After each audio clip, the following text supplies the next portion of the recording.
I don't want a baby with an old woman.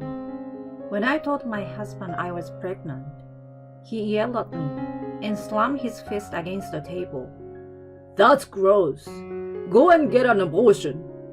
You're making enough money to easily pay for it. His face looked like the devil. My mind went blank, and I barely managed to form words in shock. But you're the one who didn't use birth control even though I told you so. Besides, I thought you'd be happy even though it's an unexpected baby. We are married after all.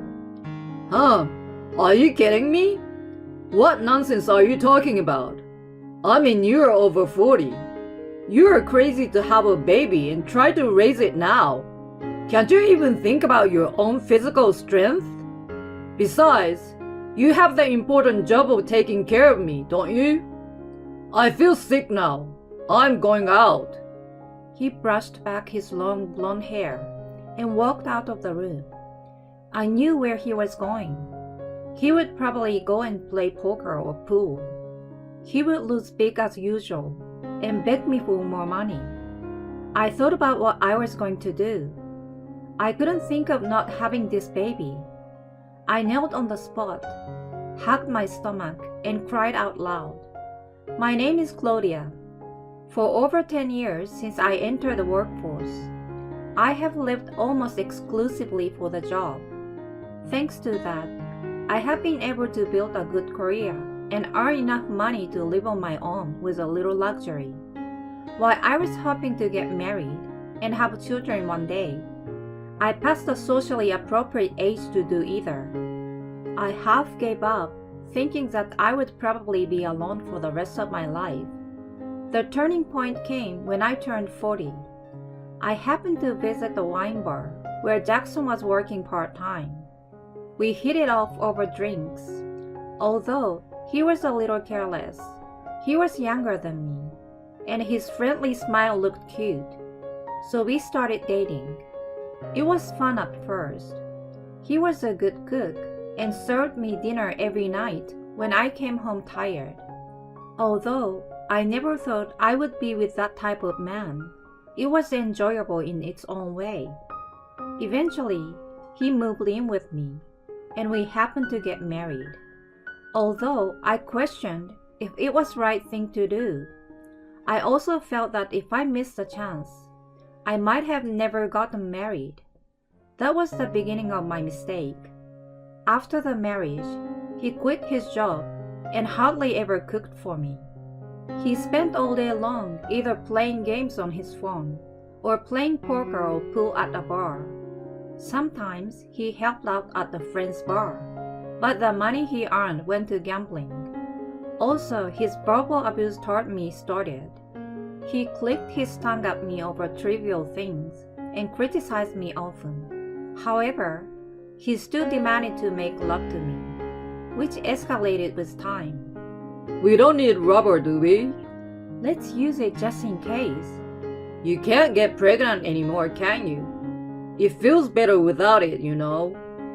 After that day, we started doing it without using contraception. I knew it wasn't right, but I was tied up with the thought that I had finally gotten married and needed to put up with it a little. One day, while leading such a life, I found out I was pregnant. I was surprised that a natural conception was possible at my age, and happiness overwhelmed me. I was sure that Jackson was going to take that opportunity to be better. I often heard that having a child repaired a couple's marriage. We could have changed our course in the right direction too. Thinking positively, I hurried home and announced the news to him. But, hey babe, listen! I'm 3 months pregnant. Whatever. I'm going to order a delivery. Give me your credit card. Hey, seriously, listen to me. I went to the OBGYN today, and the doctor said congratulations. I was shocked, but I'm happy. He looked at me with his eyes wide open. He stared at me in disbelief. You're serious? I told you so. I have some money saved up, and I'm thinking of taking a break for a few years. I have been working all this time, so I thought it would be a good idea. I want to be around the baby as much as possible." He slammed the table hard. I was so startled that I lost my voice. He slowly looked up with a face I had never seen before. "I don't want an old hag's kid. That's disgusting. Get rid of it. You're making enough money to easily pay that much." His face looked like the devil as he yelled at me with a smirk. I thought he would be happy to hear the news, even though it wasn't an unexpected one. My mind went blank. While I couldn't say anything back to him, he added another blow. "You're out of your mind to have a baby over 40. Think about your own physical strength. Besides, you have the important job of taking care of me." What the hell? You're the one who refused to use a condom. Darn it. I never thought an old woman could get knocked up. I feel sick now. I'm going out. He pushed his long blonde hair back and left the room with obvious annoyance. I knew where he was going. It was either poker or pool at the bar. He was going to lose big, as usual, and was going to beg me for more money with a foolish smile. I knelt and hugged my stomach. For the sake of my baby, I had to be strong. I had no intention to raise my child with him at that point. I packed my belongings in a hurry and left home. 3 years later. "Honey, are you sure he's not too heavy?" I'm fine.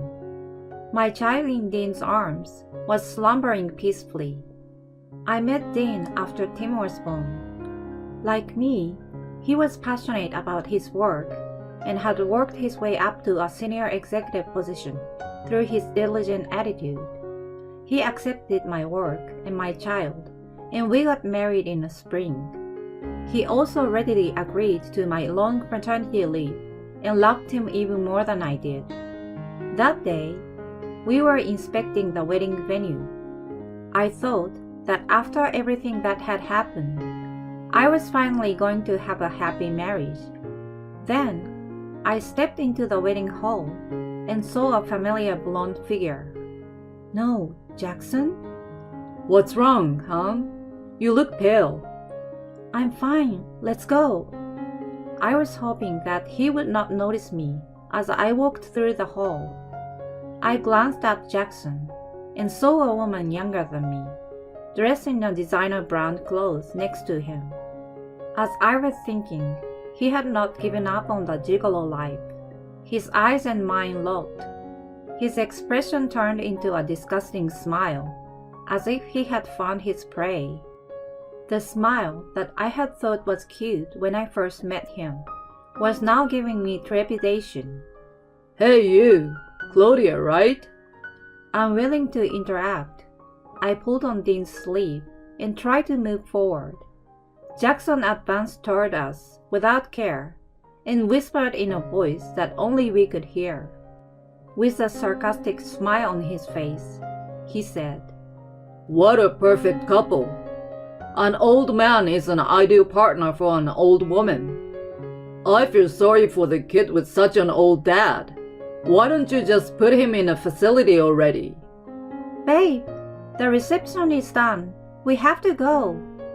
"Oh, sorry, Kathy." He instantly changed the tone of his voice. It was obvious that he was a parasite on the woman. When Kathy walked past us, her whole body smelled of perfume, and she looked me up and down. Then, her expression changed to a surprise when she saw Dean standing beside me.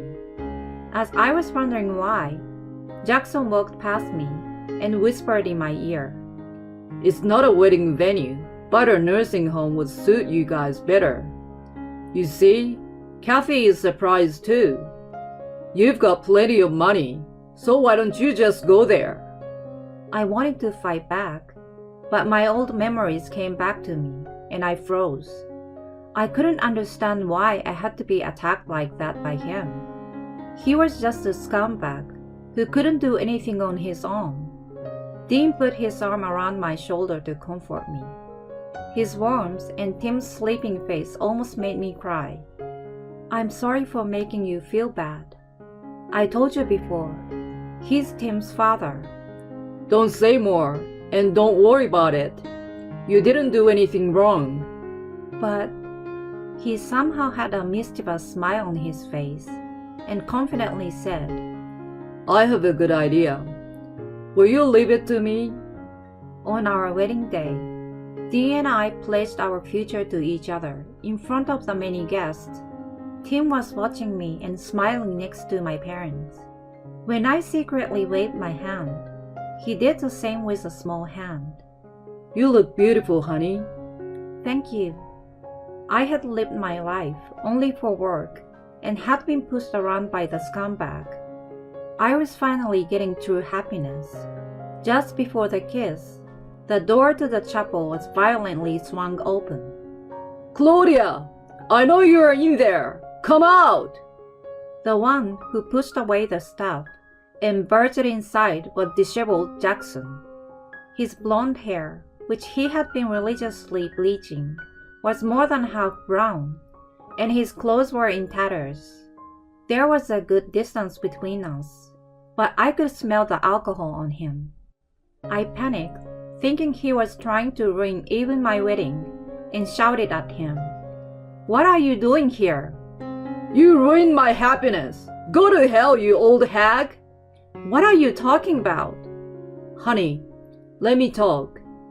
Dean stepped forward and stared at Jackson, who seemed to be intimidated by his imposing posture. He took a step back with an awkward look on his face. You brought this on yourself, Jackson. Dean's explanation went like this. The company he worked for was a partner of the company Kathy ran. They had exchanged business cards once at a business event, and he remembered her. That was the reason why she looked so surprised at the time. He then contacted her to let her know Jackson's true identity. He played her the audio of Jackson's rant that I had recorded a long time ago. Sorry, can I borrow $100? I will pay you back triple, okay? You old hag is only good at making money, so make more. When she heard that, she was furious. She prioritized her business over Gigolo and kicked him out immediately. That's too bad. Hey, you old hag, this is all your fault. You better fix it. At that time, I heard something snap inside me. You are pathetic. Jackson, apparently not expecting me to retort, wobbled backward in surprise. I yanked up the hem of my dress and walked up to him and yelled, I'm going to give you what you have been doing to me all this time. If you think I'm going to be scared of you forever, you are wrong. You should be ashamed of yourself. You call me a hag, but what about yourself? For someone your age, you keep relying on others. Grow up. The place was quiet for a moment, but the guests immediately started applauding. It spread rapidly and became a tremendous sound. While Jackson was recoiling from the scene, the police grabbed him by the arm and took him away. He seemed to have no intention of resisting and was being taken quietly. His filthy back was so small that I felt sorry for him. It was all over then. A weight had finally been lifted from my shoulders. Sometime later, I'm visiting Jackson's parents with Tim. They are not to blame, so I bring him to see his grandparents once a month. Unlike Jackson, they are sweet to us. How could a person like Jackson come out from them? It is a mystery to me. Or is it because they are too sweet to him that he became such a monster? I have no way of knowing now. My ex-mother-in-law quietly starts speaking. Jackson came here the other day. Oh, was everything okay? We told him we couldn't take care of him anymore and kicked him out. He's living a solitary life without a home or work now.